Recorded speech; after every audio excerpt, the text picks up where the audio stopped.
गोटे जन्मदिन गोटे लोक चिरा ड्रेस पिंधे भल लगे किंतु ए जन्मदिन कौन व्रत पालन कौन सबुठ बर्तमान आपण मैंने देखु माने को प्रकार आम मैंने कौ स्तर में आसी पहुँचनी लोक मैंने से चिरा ड्रेस को ही पिंधा भल पाऊँ ताकू ही पैसा देकर सी सब अधिक दानिकिया गोटे पिलार जन्मदिन को आम जाए छोटिया छुआटी देखा सी गोटे सी जो स्टाइल बर्तमान बाहर आंठे फाड़े चिरी जाइए चिरी जाइए चिरी जाइए पिंधि मुझे अरे तो बापा माँ कौन जन्मदिन गोटे भल खंडिया कि पाइले पेंट गोटे चिराटे जब आप कौन जानते कहले आजिकल गोटे स्टाइल किसी जाना खाली प्रवचन दूसरी ये बुझे आजिकल का दुनिया गोटे स्टाइल मुझे कथा शुणी कहले जा हो प्रभु की जुग है ये गोटे लोक चिरा ड्रेस पिंधिकी जाऊँगी गोटे चिराटे नाई लोक ताकू देखिले कहते ना ये हूँ गोटे स्टाइल गोटे शैली आ तेणु बर्तमान ये विनाश समय सब विपरीत प्रकार बुद्धि जागृत है आम से क्या कौन कह कि कहब ना लोक बुद्धि विपरीत गति कर जमी गोटे पिलाटी छोटिया छुआटी जाई था स्कूल को विद्यालय को गला बेलू पूरा खुशी घर को फेरी थाए आ दीटा मेडाल बेकर पकईकी आसता बापा खुशी हो गले कहला आज कौन पुओ एत खुशी पुओ को डाकिले कहला रे पुओ रे कौन आज एत खुशी बापा कौन देखले जानी पारन दीटा मेडल पकई ना कौन कौन पाई मत कहीदे ना प्रथम जोटा पाई मो स्मरण शक्ति मोर एत मेमोरी पावर एत मोर दृढ़ मन रक्षा शक्ति जे मु गोटे जिनस को सहजरे बहुत शीघ्र मन रखी दूची ना बढ़िया कथा तारे प्रथमटा कौन पाइलु ना आज्ञा भल मेमोरी पावर भल स्मरण शक्ति बोले मुझे प्रथम प्राइजटा पाई ना अच्छा सेकेंड मेडलटा कौन तो मन पड़ुनी यही समय सांगे सांगे बापा थिले भो किना गोटे चापुटे पकड़े कहले तो किए से को मास्टर स्मरण शक्ति ये प्राइज देला कहला जे मेमोरी पावर पे मु याको पाइछि देखिला बेलकू कहला मेमोरी पावर पे मु प्राइज पाइछि सेकेंडटा कौन ना सेटा मन पड़ुनी सेकेंड द्वितीयटा कौन पे पाइछु ना सेटा मन पड़ुनी तते किए मेमोरी पे प्राइज देछि सत कथा कहलु विनाश काले विपरीत बुद्धि विनाश समय विपरीत बुद्धि गोटे घरे गोटे छोट छुआटी छोट पुओटी विद्यार्थी जे पाठ पढ़ुता है घरे थाए थिबा भितरे दिने बापा माँ जोटी पैसा टंका जोटी जहा रखिले जहा भी किछि रखिले ये सब को चोरी कर दो जोटी जहा थियो पैसा पत्र सब चोरी कर दो बापा माँ कह छुआ दिन चोरी ही चोर हो गलानी आम कौन करिया पैसा पत्र केमिति लुचि रखिया जोटी रखिले तो ये सब चोरी कर नहीं पड़ोची कोट रखिया भाविले चिंता कले स्मरण कले कहले गोटे काम करिया बापा कहले तार पत्नी की माने पुअर माँ कहले कहले तू एते जगह रखुचु गोटे जगह रखिनी से जमा खोजले पाइब ना कोठी ना ता गणित बहिर रखी देथिबु ता गणित बहिर मझी पेज रखी देथिबु देखिउ से खोजले भी पाइबानी ना काहे की ना से सिना बही खोलिले सिना साडू से पाइबो से कोन केते बेले पाठ पढे केते बेले बही खोले जे पैसा पाइबो तू तो गोटे काम कर ता बही भीतर रखी देइबा विनाश काले विपरीत बुद्धि कलिजुग मनुष्यर विनाश समय आसी गले ये सब विपरीत बुद्धि जागृत हुए आ लोक मानकर प्रश्न मध्य अत्यंत विपरीत प्रश्न ना केमिति दिन मत जने पचले कहले आज्ञा आपण तो भरत प्रसंग कहउछनी हम कहले आज्ञा ना भरत एतले गले प्रभु श्री राम के पाखरे पादुका नेकरी आसिले रामकर चरण प्रभु श्री राम पादुका देकरी पठेले राम और भरतंकर अद्भुत मिलन भाई भाई भितर मिलन होइछि उभय परस्पर को आलिंगन करछन प्रभु राम कहले 14 वर्ष ये दिन केमिति पळेबो तुम जना पर तुम जाओ भरत को पठेली जे चरण को धरिके आसिले जने लोकंकर प्रश्न थिला ना जो पादुकाटा नेकी गले से पादुकाटा केते नंबर थिला सेटा टिके मु जानिया चाहूची तो चरण को धरि गले सेटा केता मापटा केते से केते नंबर थिला सेटा जदि मते टिके को शास्त्र आपण पढी कहि देन तने मु टिके आनंद होंती कोन कहया कलिजुग मनुष्यर विनाश विपरीत बुद्धि ना रे विपरीत प्रश्न अच्छा सुदामा जो खुद भजा खाई देथिले कृष्ण को देई नथिले से खुद भजाटा केते ग्राम थिला यदि टिके कहि दियन्ते ताले मोर शंका मोर समस्या दूरीभूत हेई जानता लोक मानकर प्रश्न मध्य भारी अद्भुत आउ भारी विपरीत शरीर प्रश्न तुम ये कुछ विनाश काल विनाशर समय नाशर समय ताले एई समय रे आमे माने एबेठु सचेतन हेई जिवा कालर गति भयंकर कर्मधारा को दृढ़ करना है ठाकुर चरमनाथ कहले कालर गति होची भारी भयंकर एबेठु सतर्क होवा को पड़िबो चेतिया को पड़िबो कली जुग पा जोठी व्याघ्र को छाग बांधी अछि रागे रजाक गुहारी पर जागे व्याघ्र को छाग बांधी अछि रागे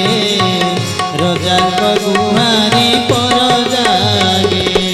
आहा व्याघ्र को छाग बांधी अछि रागे राजांक गुहारी पर जागे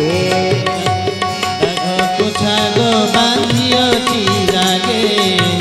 राजांक गुहारी पर जागे कहती अच्युत मत भाव कहती अच्युत मत भाव गुरु से भी थिले सिना जानिब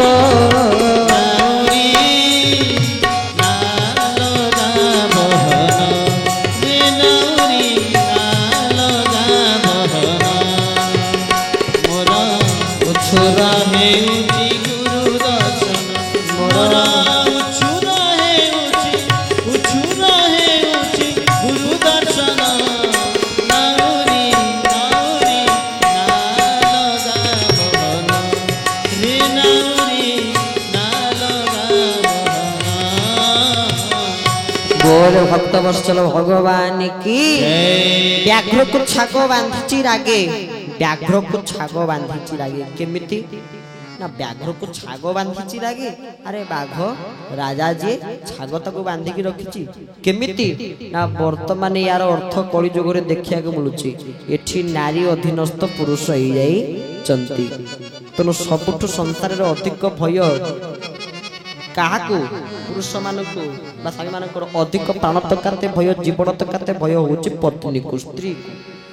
आ पत्नी शब्दर प्रकृत व्युत्पत्तिगत अर्थ हूँ पत्ना त्रायते इति पत्नी आम मान समस्त जो मैंने आपण मैंने बस जो मैंने बाबा माने भाई माने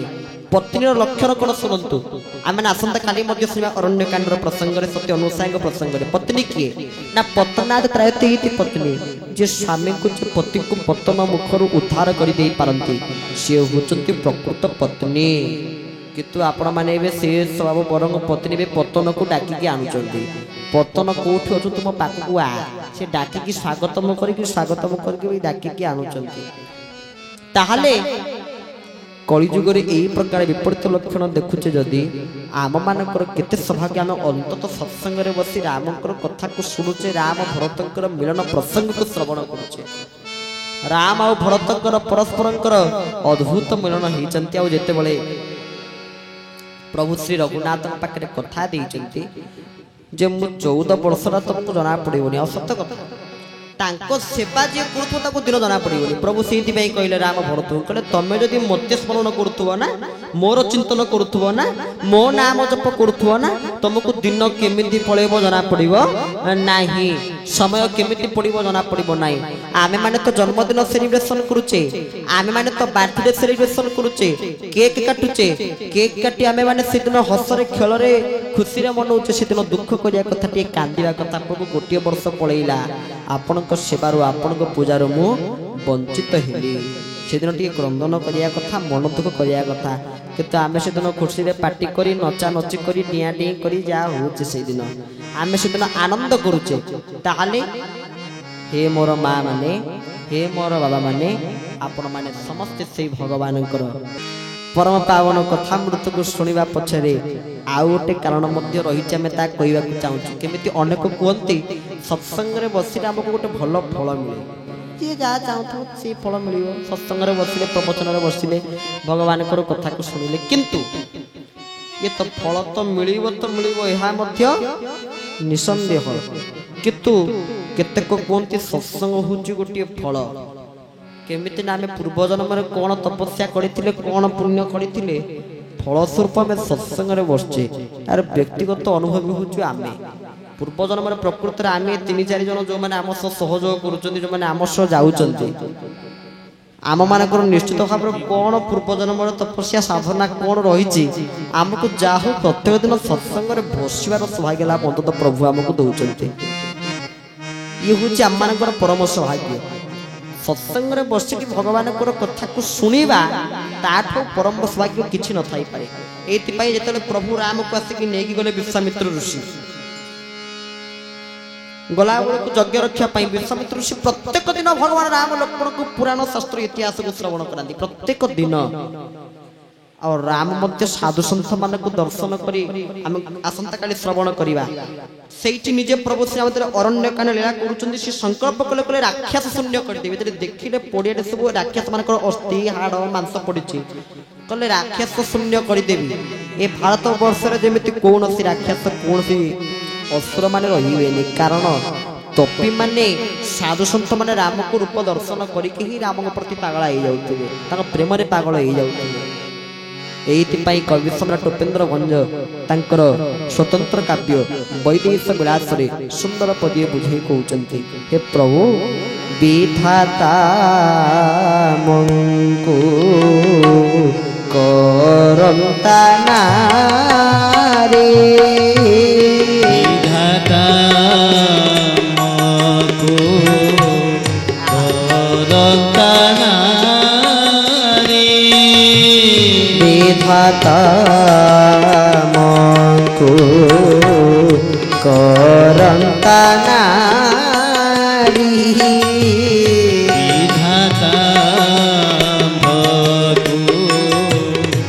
करंता नारी बर हुअन्ते की कोदंड